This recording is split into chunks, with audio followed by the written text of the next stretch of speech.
So good morning to all of you.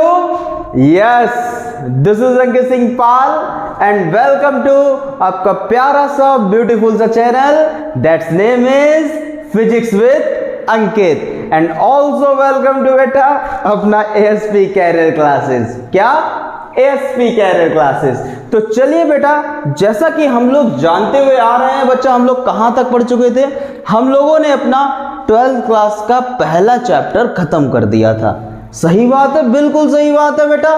कितने chapter, कितने lecture हो गए थे बेटा? इलेक्ट्रिक फील्ड एंड चार्जेस के 4 लेक्चर हमारे कंप्लीट हो चुके थे, जिसमें हम लोगों ने अपनी हर एक चीज छोटी बड़ी बेटा, चार्जेस के बीच में कैसा फोर्स ऑफ अट्रैक्शन लगता है या फिर फोर्स ऑफ रिपल्शन लगता है, ये पढ़ा। इलेक्ट्रिक फील्ड पढ़ा, electric field lines, intensity of electric field, फिर बेटा 4-5 डेरिवेशंस किए। धीरे धीरे करके हम लोगों का पहला चैप्टर बेटा 4 लेक्चर्स में खत्म हो गया। अगर आपने अभी तक नहीं देखा है तो कृपया जाके बेटा फिजिक्स विद अंकित जिस ये वीडियो जिस चैनल पर देख रहे हैं उसी चैनल पर बेटा आपको ये चारों के चारों लेक्चर्स आपको मिल जाएंगे, तो आप समझ भी लेंगे बेटा। जैसा आप पीछे हेडिंग देख रहे होंगे बोर्ड पर, क्या पढ़ी है? आपका पढ़ा है बेटा second chapter electric field and charges का दूसरा पार्ट है। मैंने चैप्टर सेकेंड बना दिया है बेटा, chapter second that's name is Gauss theorem.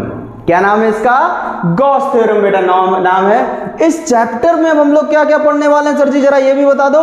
तो बच्चा इस चैप्टर में हम लोग पढ़ेंगे ये अब एक, आज मैंने बताया ना, जैसे बेटा हम लोग हर एक चैप्टर की स्टार्टिंग से पहले क्या करते हैं बताना जरा, इंट्रोडक्टरी क्लास। क्या करते हैं? Introductory class. तो बेटा आज गॉस थ्योरम की क्या होने वाली है? ट्रेलर दिखेगा। क्या दिखेगा कि आगे आने वाली मूवी कैसी होगी, क्या होगा क्या नहीं होगा, क्या सीक्वेंस, क्या क्या मतलब फलाना ढिमका जो कुछ भी है बेटा, वो हम लोग कहां पढ़ेंगे? आज गॉस थ्योरम की इंट्रोडक्टरी क्लास में पढ़ेंगे। तो बेटा कौन है ये गॉस?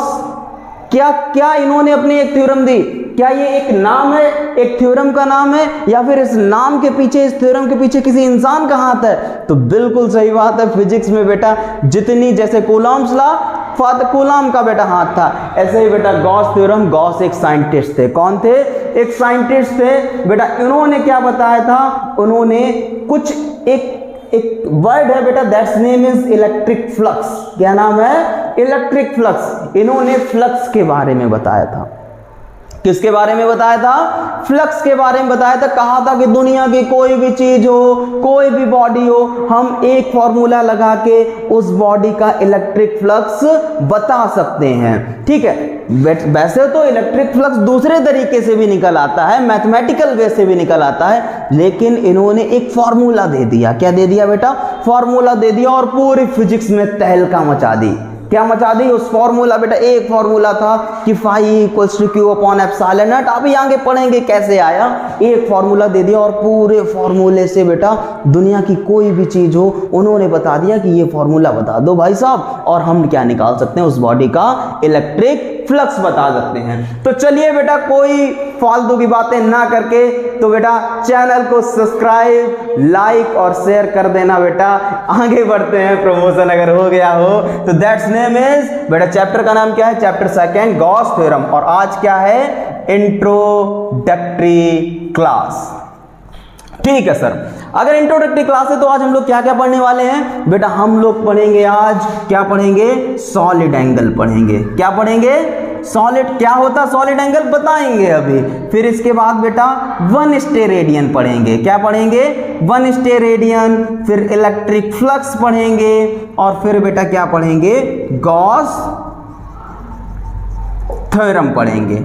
ठीक है बेटा, कई सारी चीजें आज पढ़ने वाले हैं। ठीक है, तो वीडियो को करते हैं स्टार्ट बेटा। सबसे पहले पढ़ते हैं क्या? Solid angle. ठीक है, तो बाकी सब हेडिंग करते हैं इरेज। अच्छा, व्हाट इज सॉलिड एंगल बेटा? सॉलिड एंगल क्या होता है? क्या होता है सॉलिड एंगल बेटा? सॉलिड एंगल क्या होता है कि देखो, एंगल होते हैं 2 तरीके के। एंगल कितने तरीके के? 2 तरीके। एक बेटा एंगल बनता है, एंगल 2 चीजों में बनता है। एक तो बनता है सर जी 2D में और एक बनता है 3D में। किस में बनता है? एक बनता है 2D में और एक बनता है बच्चा 3D में। 2D वाला जो एंगल होता है, जैसे बेटा वॉच में बन रहा है, जैसे मेरी वॉच में बन रहा है, देख रहे हो बेटा, एक ये मिनट हावर एंड वॉच है, एक मिनट एंड वॉच है, इन दोनों के बीच में जितना भी एंगल बनेगा बेटा वो एंगल किस में मेजर किया जाएगा? डिग्री में। ओहो, मार्कर नहीं चल रहे हैं, दूसरा मार्कर भी है बेटा मेरे पास। बेटा किस में किया जाएगा? डिग्री में या फिर रेडियन में। किसमें बेटा? बोलेंगे कि ये इन दोनों के बीच में, मतलब एक एक्स एक्सिस होगा और वाई एक्सिस, जैसे हमारी जो क्लॉक होती है, कहीं एक्स एक्सिस और वाई एक्सिस के बीच में, आवर हैंड या फिर मिनट हैंड के बीच में कितना एंगल बन रहा है, तो आप क्या बताते हो कि सर या तो इतनी डिग्री बन रहा है, 30 डिग्री बन रहा है, 45 डिग्री बन रहा है, या फिर बोलते हो कि रेडियन में बता देते हो कि इतना रेडियन बन रहा है, इतना रेडियन बन रहा है, हाँ या ना। तो ये जो चीज है वो किस में आई है बेटा? 2D में आई है। किस में आई है? 2D में आई है। 3D में क्या होता है बेटा? जो 3D में एंगल बनते हैं उनको क्या बोलते हैं? सॉलिड एंगल बोलते हैं। क्या बोलते हैं उनको? Solid angle. तो क्या होते हैं 3D के एंगल बेटा? बताते हैं। जैसे बेटा 3D में एंगल मतलब जो एक्स एक्सिस में भी हो, वाई एक्सिस में भी हो और जेड एक्सिस में भी हो, ठीक है। तो क्या होते हैं 3D के एंगल बेटा? जैसे कि अगर बात करें हम लोग एक स्फीयर की बात कर लें। किसकी बात कर लें? एक स्फीयर की। जैसे अगर आपके घर में एक तरबूज है, क्या है बेटा? इमेजिन करो कि मेरे हाथ में बेटा एक तरबूज है। क्या है? एक बड़ा सा तरबूज है मेरे हाथ में। इमेजिन कर पा रहे हो क्या बेटा? लाइनों वाला तरबूज है, ठीक है। लाइनों वाला मेरे हाथ में एक तरबूज है और बेटा मैंने क्या किया? उस तरबूज पर एक चाकू लिया और उस तरबूज पर चाकू बेटा ऐसे करके गाड़ दिया, ठीक है। और फिर उस चाकू को बेटा रोटेट कराया। अगर हम रोटेट कराएंगे तो एक कोन टाइप का, ऐसे रोटेट कराने के बाद उसको जब निकाल लेंगे तो एक कोन टाइप का बन जाएगा। जैसे मान लेते हैं बेटा ये हमारा एक तरबूज है, एक स्फीयर टाइप का है बेटा। इस स्फीयर टाइप पर मैंने एक चाकू लगाया तो बेटा ऐसे करके आया, तो एक जब ये काट लेंगे, निकाल लेंगे तो एक इस तरीके का एरिया बाहर निकल के आ जाएगा और यहां पर कुछ ना कुछ एक एंगल बनेगा, हाँ या ना? समझ में आ पा रहा है? अगर नहीं समझ में आ रहा है तो क्या कभी आपने आइसक्रीम खाई है? कहना कि ये सर आइसक्रीम तो रोज खाई है, लेकिन नहीं। क्या आपने कोन वाली आइसक्रीम खाई है? तो कहेंगे कि यस सर बिल्कुल मैंने कोन वाली तो आइसक्रीम आज ही खाई थी। हाँ, जिसको जुकाम उखाम नहीं है वो, अरे ऐसे जुकाम भी हो तो बेटा खा लिया करो आइसक्रीम। तो अगर कोन वाली आइसक्रीम खाई हो तो बेटा देखना ऐसे करके मैंने एक कोन बना दिया है। तो अगर आपको दिख रहा होगा ये जो सबसे आखिरी में यहाँ पर जो एंगल बन रहा है, यहाँ पर जो एंगल बन रहा है बेटा, वो एंगल क्या है? 3D में एंगल है। उसी एंगल को क्या बोलेंगे? सॉलिड एंगल बोलेंगे। क्या बोलेंगे? सॉलिड एंगल बोलेंगे। कि ये जो दिख रहा है एंगल सबसे आखिरी में दिख रहा है, क्या ये जो सबसे आखिरी में एंगल यहां पर बन रहा है बेटा, ऐसा उभरा हुआ ऐसे करके वो ऊपर इधर भी देख रहा, हर एक डायरेक्शन में देख रहा होगा बेटा, वो एंगल कौन सा होगा? Solid angle. तो आज सभी लोग जो वीडियो देख रहे हैं अपने आसपास बेटा, कुछ भी एक सर्किल वाली चीज या फिर आलू ले लो या टमाटर नहीं सर जी, आलू ले लो, कोई ठोस चीज लो, आलू ले लो या फिर तरबूज ले लो, और क्या करो बेटा, एक चाकू ले लो, चाकू को ऐसे करके मारो उस पर, उस चाकू को रोटेट कराओ और रोटेट कराने के बाद ऐसा करके एक बेटा टिप ऐसे करके एक कोन टाइप की निकल आएगी। और देखना जो यहां पर जो एंगल बन रहा है बेटा, वही एंगल क्या कहलाएगा? आपका सॉलिड एंगल कहलाएगा। समझ में आया? तो बेटा इस सॉलिड एंगल को डिनोट करते हैं ओमेगा से। किससे डिनोट करते हैं बेटा? ओमेगा से डिनोट करते हैं। और ये सॉलिड एंगल कहां पर होता है? जितनी भी 3D चीजें होती हैं। कहां पर होता है? जितनी भी 3D चीजें होती हैं वहां पर सॉलिड एंगल होता है। तो मान लेते हैं ये पूरा एरिया है बेटा, इस एक सरफेस है, इस सरफेस का एरिया कितना है? ए एरिया है। हमें इस सेंटर पे, इसके सेंटर पे बेटा क्या बताना है कि कितना एंगल बन रहा है। क्या बताना है? कितना एंगल बन रहा है। तो हमने क्या किया बेटा, एक स्मॉल सा एरिया एलिमेंट ले लिया जिसका नाम दे दिया है डीए। भाई पूरा बड़ा एरिया ए और छोटा सा area element that is DA. तो इस छोटे से एरिया एलिमेंट के कारण यहां पर छोटा सा ही सॉलिड एंगल बनेगा, हाँ या ना? जिसको नाम दे दिया डी ओमेगा। क्या नाम दे दिया बेटा? D omega. पूरा ओमेगा, छोटा सा सॉलिड एंगल जिसका नाम दे दिया डी ओमेगा। मान लेते हैं बेटा इस ओ पॉइंट से यहां पर जो सेंटर पॉइंट है इसको नाम पी दे देते हैं। तो ओ से लेकर पी तक की दूरी कितनी है बेटा? स्मॉल आर है। कितनी दे देते हैं? Small r. तो क्या बताया था कि सॉलिड एंगल किसके इक्वल होगा? इन्होंने बताया था कि जो सॉलिड एंगल होगा वो d omega equals to d A upon r square.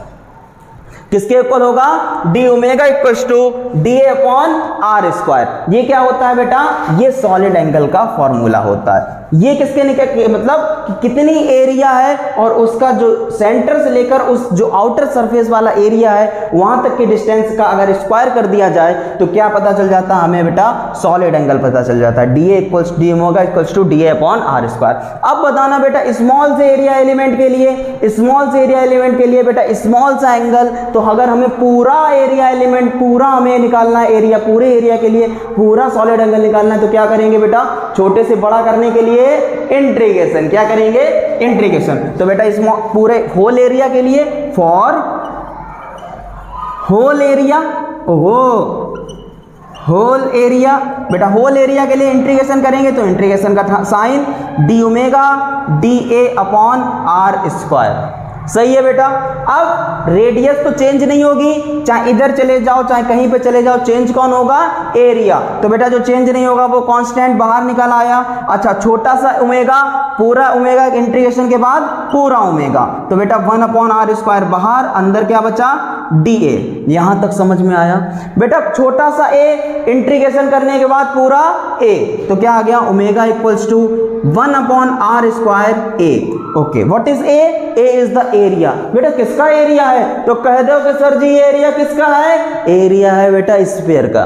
किसका एरिया है, एक स्फेरिकल कोई भी चीज है बेटा, एक स्फेरिकल बॉल ले लो या एनीथिंग, कुछ भी ले लो, किसका एरिया है, स्फीयर का। तो what is the area of A sphere is, ओहो बता दो, क्या होता है, 4 पाई आर स्क्वायर। क्या होता है, 4 पाई आर स्क्वायर। क्या एक ही जगह 4 पाई आर स्क्वायर रख सकते हैं, बिल्कुल रख सकते हो। तो बेटा इधर कर लें, okay, omega equals to 1 upon r square into 4 pi r square. बेटा क्या हुआ, आर स्क्वायर से आर स्क्वायर कट गया, तो ओमेगा इक्वल्स टू 4 पाई, क्या हुआ, 4 पाई। बेटा जैसे 2D एंगल में, 2D बेटा एंगल में जो x एक्सिस और y एक्सिस के बीच में जितना भी एंगल बनता है, मान लेते हैं ये x एक्सिस ये y एक्सिस, जितना भी एंगल बनता है वो डिग्री और रेडियन में लिया जाता है। यहाँ पर 3D में जितना भी एंगल बनता है बेटा वो किसकी यूनिट, इसकी क्या होती है, स्टेरेडियन। क्या होती है, स्टेरेडियन। तो बेटा सॉलिड एंगल का फॉर्मूला क्या आया, 4 पाई स्टेरेडियन। समझ में आया, इतना समझ में आया, बिल्कुल। अब आप पूछ रहे होंगे सर क्यों बता रहे हो ये, बेटा ये हम इसलिए बता रहे हैं क्योंकि गॉस ने कुछ बताया था। गॉस ने क्या बताया था, गॉस ने कुछ ये बताया था कि हमारा फॉर्मूला वहीं लगेगा जहां पर चीजें क्लोज्ड होंगी। कैसी होंगी, पूरी तरीके से बंद होंगी, मतलब 3D में होंगी। अगर 3D में होंगी तो सॉलिड एंगल तो पढ़ना जरूरी है। इसीलिए स्टार्टिंग में सबसे पहली जो इस चैप्टर में हेडिंग होती है that is solid angle. What is solid angle, कि the angle subtended by an area element at the centre of the sphere is called solid angle of that sphere. दोबारा बोलें, the angle subtended by an area element at the centre of the sphere is called solid angle of the sphere, that is d omega equals to d A upon r square. बेटा किया integration, whole निकालना था तो छोटे से omega का पूरा omega, are square बेटा कांस्टेंट है तो 1 अपॉन आर स्क्वायर बाहर ले लिया, डी ए का करेंगे इंटीग्रेशन पूरा A is the area of the sphere. What is the formula of area of sphere is 4 pi r square. रख दिया बेटा 4 pi r square, r square से आर स्क्वायर खत्म, क्या बचा 4 पाई। और बेटा सॉलिड एंगल की यूनिट स्टेरेडियन। तो what is omega, omega equals to 4 pi steradian.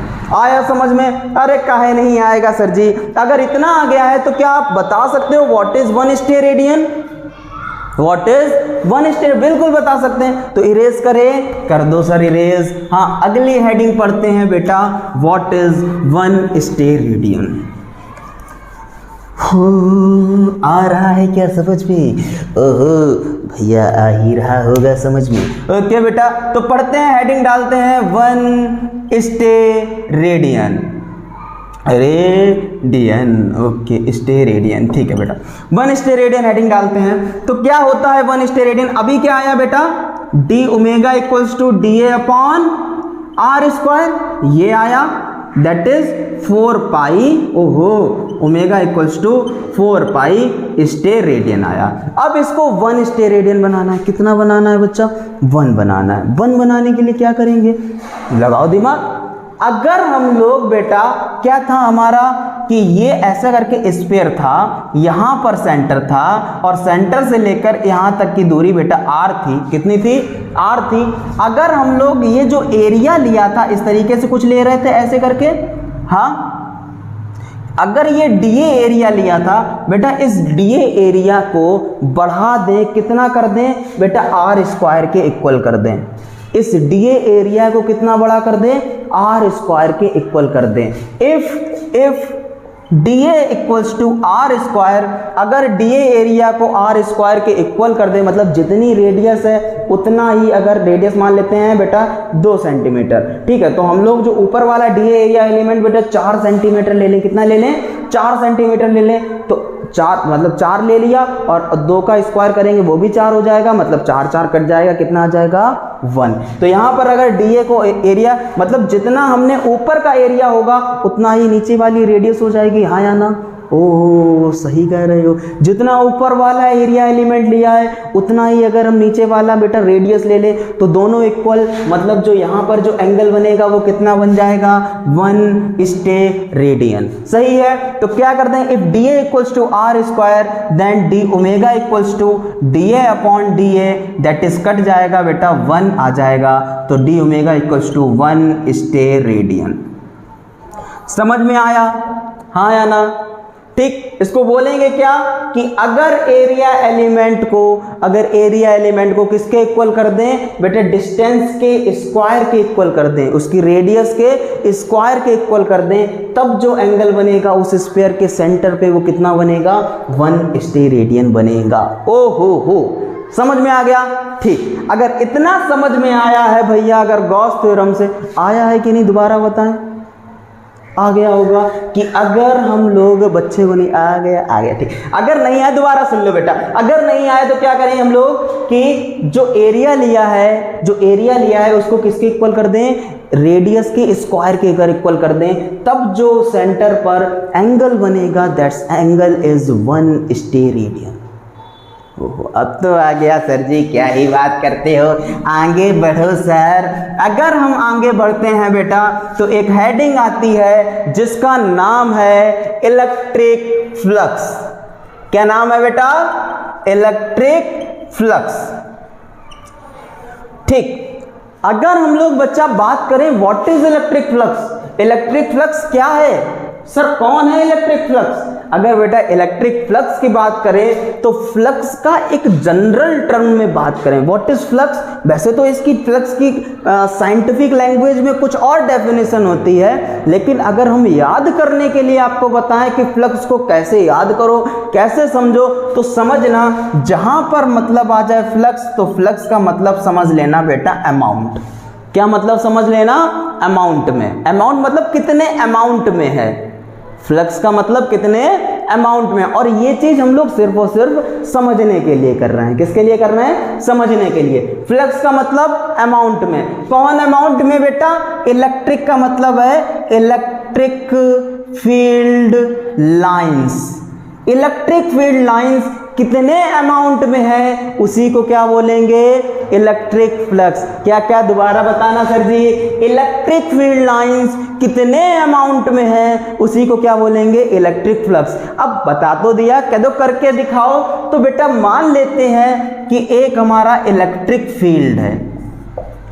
क्या है? एक हमारा इलेक्ट्रिक फील्ड है। ये बेटा इलेक्ट्रिक फील्ड मैंने ऐसे करके बना दिया, ठीक है। एक दूसरा मार्कर देखते हैं बेटा। इससे क्या करते हैं, एक हम लोग बेटा एक सीट रख देते हैं ऐसे करके। क्या रख देते हैं? एक सीट, मेटल की एक सीट रख दी। क्या रख दी बेटा? मेटल की एक सीट रख दी। अब इस मेटल की सीट रख दी तो बताना बेटा, इस मेटल की सीट अगर रख दी तो इसका एरिया ए होगा, हाँ या ना?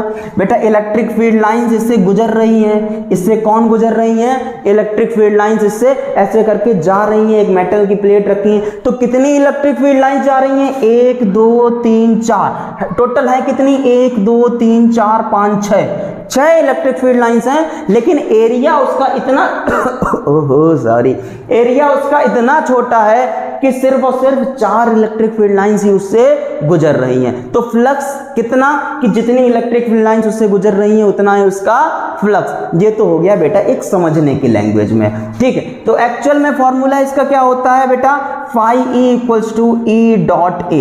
What is this? phi E equals to E dot A।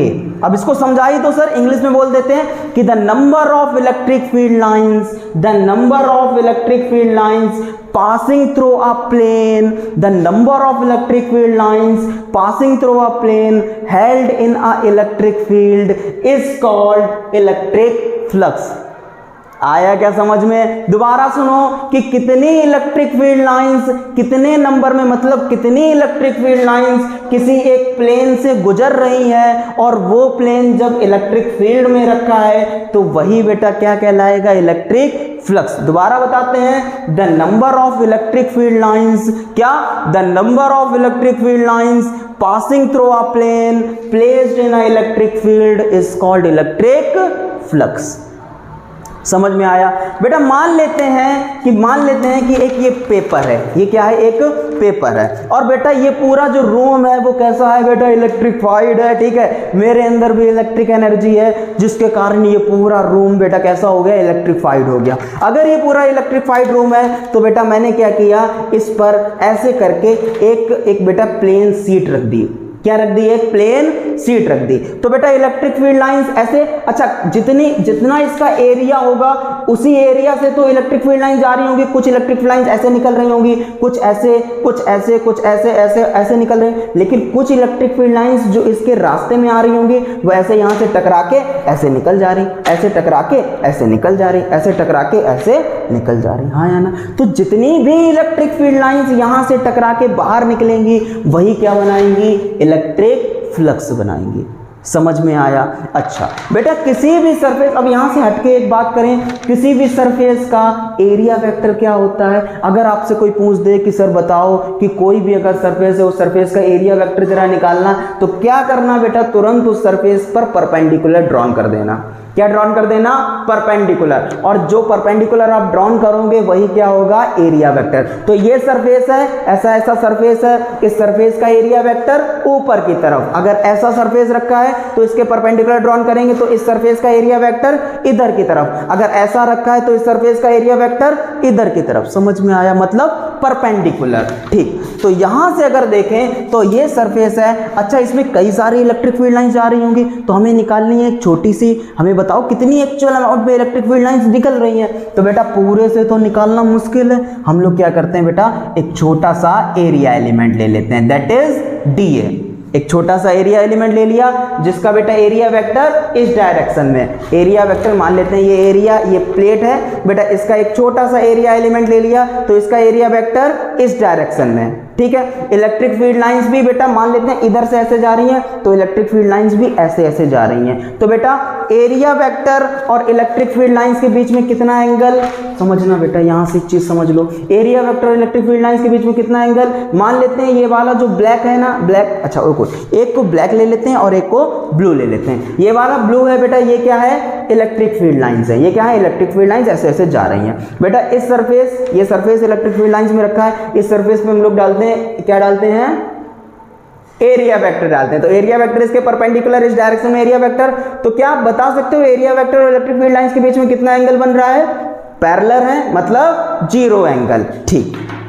इतना यहां तक समझ में आया, ठीक। तो E इस डायरेक्शन में और इसी डायरेक्शन में area vector. What is electric field, the number of electric field lines passing through a plane in and placed in a electric field is called electric flux. तो फॉर्मूला क्या होता है बेटा, मान लेते हैं कि स्मॉल से डीए एरिया के लिए फ्लक्स कितना होगा, फ्लक्स को बेटा डिनोट करते हैं फाई ई से।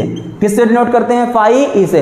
आपने 10th क्लास में बेटा मैग्नेटिक फ्लक्स पढ़ा होगा, क्या पढ़ा था, मैग्नेटिक फ्लक्स, हाँ, magnetic field lines passing through a plane placed in a magnetic field is called magnetic flux. अब मैग्नेटिक फील्ड को हटा के इलेक्ट्रिक फील्ड डाल दो, क्या, electric field lines passing through a plane, the number of electric field lines passing through a plane placed in an electric field is called electric flux. It is denoted by phi E. बेटा magnetic flux phi B से denote होता था, अब E है तो electric field, E electric field है तो phi E. तो क्या होता है बेटा, अच्छा स्मॉल से एरिया एलिमेंट के लिए निकल रहा है तो स्मॉल सा ही फ्लक्स आएगा क्योंकि कम लाइन निकल रही होंगी. तो d phi E equals to E dot, बेटा इलेक्ट्रिक फील्ड लाइंस निकल रही हैं, किससे निकल रही हैं, एरिया से, डीए एरिया से. तो समझ में आया what is d phi E, electric flux कितना होगा, इलेक्ट्रिक फील्ड लाइंस निकल रही हैं, किससे निकल रही हैं, छोटे से एरिया से. तो बेटा ये क्या होगा, आपका फॉर्मूला हो गया. समझ में आया. इसकी यूनिट, इसका अभी यूनिट भी पढ़ेंगे, जरा इसको सॉल्व कर लेते हैं. तो बेटा d phi E equals to, बेटा डॉट प्रोडक्ट है, इसका वेक्टर लगा देते हैं. क्यों, क्योंकि ये डायरेक्शन के साथ आता है. तो बेटा डॉट प्रोडक्ट है, डॉट प्रोडक्ट को अगर हटाएंगे तो क्या आएगा, कॉस थीटा आएगा. तो क्या आ जाता है, E D A cos theta. यहां तक समझ में आया, बिल्कुल समझ में आया. ठीक, अब छोटे से एरिया के लिए है, बड़े से एरिया के लिए क्या करेंगे बेटा, इंटीग्रेशन कर देंगे. तो इंटीग्रेशन चढ़ाया, छोटा सा है तो फाई ई आ गया पूरा, ई बाहर आ जाएगा, एरिया का इंटीग्रेशन पूरा ए, ई ए कॉस थीटा. बेटा ये क्या आ गया, हमारा इलेक्ट्रिक फ्लक्स की वैल्यू आ गई. क्या वैल्यू आई, the number of electric field lines passing through a plane placed in a electric field is called electric flux. अच्छा ये जो एंगल आया है, ये क्या आया है, ये किसके किसके बीच में एंगल है, बेटा ये एंगल है इलेक्ट्रिक फील्ड और एरिया वेक्टर के बीच का एंगल है. किसके किसके बीच का है, इसके बीच का नहीं है, किसके किसके बीच का है, इलेक्ट्रिक फील्ड लाइंस, मतलब ये इलेक्ट्रिक फील्ड लाइंस आपको दिख रहा होगा ब्लैक वाला, ये इलेक्ट्रिक फील्ड लाइंस है. और बेटा ये ब्लू वाला क्या है, इस सरफेस का, ये मान लेते हैं ऐसे ऐसे इलेक्ट्रिक फील्ड लाइंस जा रही हैं, जुई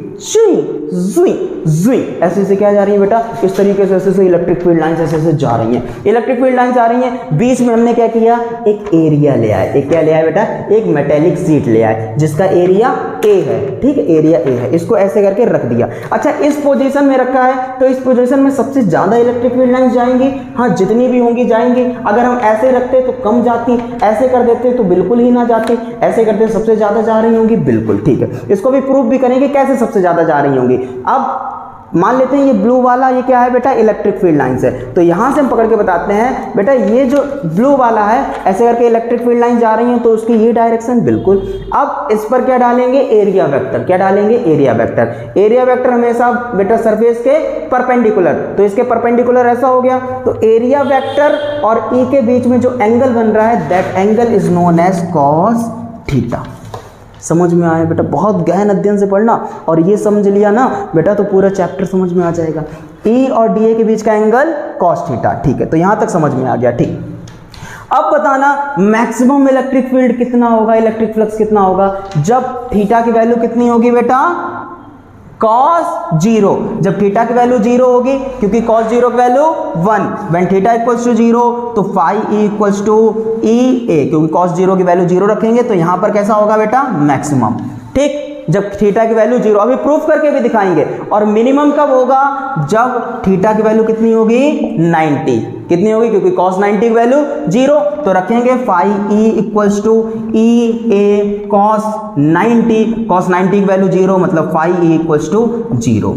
तो मतलब यहां से फ्लक्स कुछ नहीं बन रहा. अब देखते हैं, प्रूफ करते हैं बेटा. मान लेते हैं कि थीटा की वैल्यू कितनी बन रही है, 0 के मैक्सिमम. बेटा यहां से इलेक्ट्रिक फील्ड लाइंस ऐसे ऐसे जा रही हैं, मैंने ऐसे करके प्लेन रख दिया, एक सीट रख दी. बेटा इलेक्ट्रिक फील्ड लाइंस की डायरेक्शन ऐसी, इसका एरिया वेक्टर डालेंगे परपेंडिकुलर. तो देखो इलेक्ट्रिक फील्ड और ये पीछे वाला क्या, एरिया वेक्टर, इन दोनों के बीच में कितना एंगल, 0 एंगल. तो बेटा इस पोजीशन में सबसे ज्यादा इलेक्ट्रिक फील्ड लाइंस पास होंगी, बिल्कुल सबसे ज्यादा ऐसे ऐसे जाएंगी जितना इसका एरिया, और जितने भी इस एरिया में इलेक्ट्रिक फील्ड लाइंस आ रही हैं वो सारी की सारी पास हो रही हैं, मतलब फ्लक्स की वैल्यू मैक्सिमम. अब मिनिमम कब होगा, जब थीटा की वैल्यू 90, मतलब ई और डी ए के बीच में एंगल कितना बनेगा, 90 डिग्री. जब हम लोग इस प्लेन को ऐसे रख देंगे, कैसे रख देंगे, ऐसे, और इलेक्ट्रिक फील्ड लाइंस कुछ ऐसे निकल जाएंगी, कुछ नीचे से निकल जाएंगी. क्या इससे एक भी इलेक्ट्रिक फील्ड लाइंस जा रही हैं, कुछ ऐसे निकल गई जुई, कुछ ऐसे निकल गई जुई जुई जुई, ऐसे ऐसे जा रही हैं, तो बेटा क्या इससे एक भी इलेक्ट्रिक फील्ड लाइंस पास होंगी? नहीं पास होंगी, आपको दिख भी रहा है। तो अगर प्रूफ कर लेते हैं बेटा इलेक्ट्रिक फील्ड लाइंस, मान लेते हैं ये ब्लू कलर का मार्कर है, ये इलेक्ट्रिक फील्ड लाइंस है, इस पर हम लोग एरिया वेक्टर डालेंगे, इसके इस सरफेस के परपेंडिकुलर, इस सरफेस के परपेंडिकुलर मतलब ऐसा, तो एरिया वेक्टर और इलेक्ट्रिक फील्ड लाइंस के बीच में कितना एंगल? चिल्ला के बोल दो कि सर जी 90 डिग्री, और 90 डिग्री एंगल मतलब cos 90 की वैल्यू 0। हाँ, तो मतलब इलेक्ट्रिक फील्ड लाइंस पास हो रही है? नहीं। तो और ऐसे भी देख लो, फॉर्मूले के थ्रू भी नहीं पास हो रही है और ऐसे भी नहीं पास हो रही। समझ में आया बेटा? ये होता है क्या? Electric flux. क्या होता है? इसको बोलते हैं बेटा इलेक्ट्रिक फ्लक्स। इसकी यूनिट देख लेते हैं। फाई ई इक्वल्स टू, इधर इरेज करें बेटा, okay, phi E equals to E A. बेटा ई के क्या हो जाती है? न्यूटन पर, अभी देखिए ना, E equals to q force acting on a test charge, तो बेटा न्यूटन पर कूलाम, तो न्यूटन पर कूलाम और इसकी मीटर स्क्वायर, तो फाई ई की वैल्यू क्या हो जाएगी? यूनिट क्या हो जाएगी? न्यूटन मीटर स्क्वायर पर कूलाम इसकी यूनिट हो गई। What is the dimension? Dimension की बात करते हैं बेटा। ई की क्या होती है? यहां से निकाल लो, MLT - 2 अपॉन 80, तो क्या हो जाएगी? MLT - 3 A - 1, और इसका बेटा एरिया के साथ और कर दो, तो phi E equals to MLT - 3A - 1, और एरिया के क्या होगा?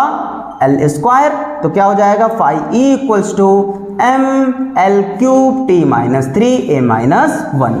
बेटा ये क्या होगी? इसकी डायमेंशन होगी। समझ में आई बेटा class? What is electric flux?